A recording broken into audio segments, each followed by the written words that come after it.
Hi there. When we first start to think about unschooling, it's scary for most of us. We're so used to relying on experts to handle everything. The idea of taking responsibility for ourselves usually doesn't sit that well with us.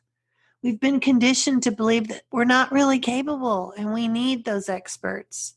But that is simply not true. Your children learn to walk and talk without formal instruction. They can learn so much with you as a partner and a guide.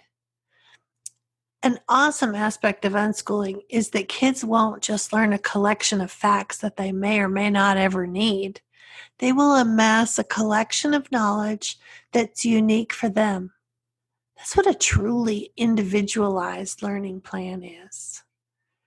And for those of you that are still nervous, you can read as much as you can about unschooling and deschooling and how people overcome obstacles and then jump in.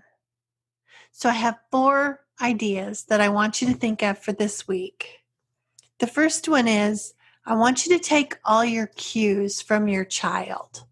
They will tell you and show you what their interests are, and then you'll know what the next step is. Don't be swayed by the marketing powers of curriculum.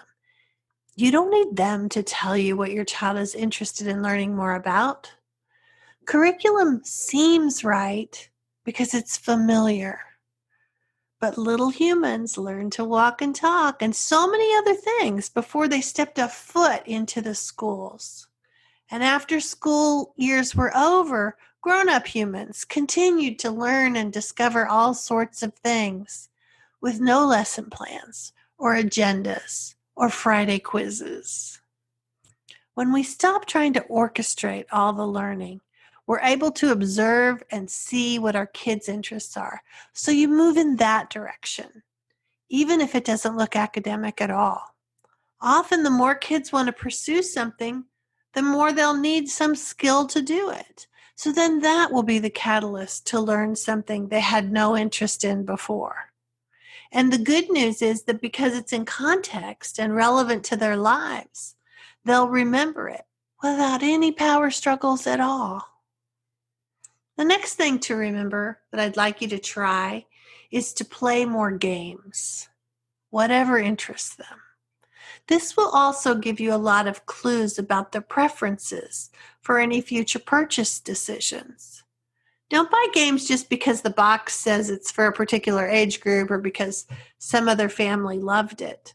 Those pieces of information might be good starting places, but tune into your child and see what kinds of games they enjoy.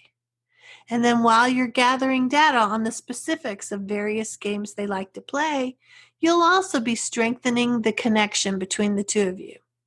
Kids will love that you're interested in the details of their lives and that you're valuing their opinions. Because this leads us to the next thing. Remember that connections matter the most.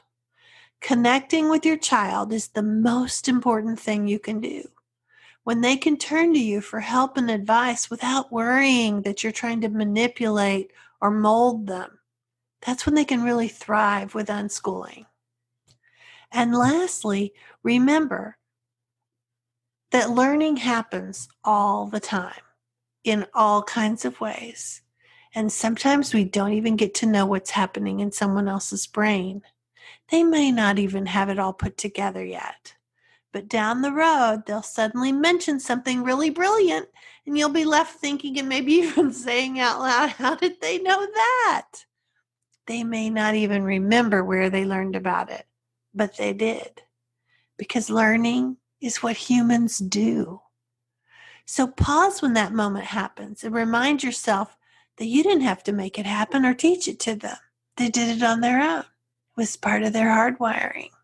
Nice, right? So enjoy your adventures this week with them. Remember, you're learning all the time too. And that's a good thing. And a perfect example of how learning can't ever be finished. So we don't have to worry so much about when they learn something. They have their whole entire lives. So I'll be back next week to talk with you. In the meantime, I'll see you online.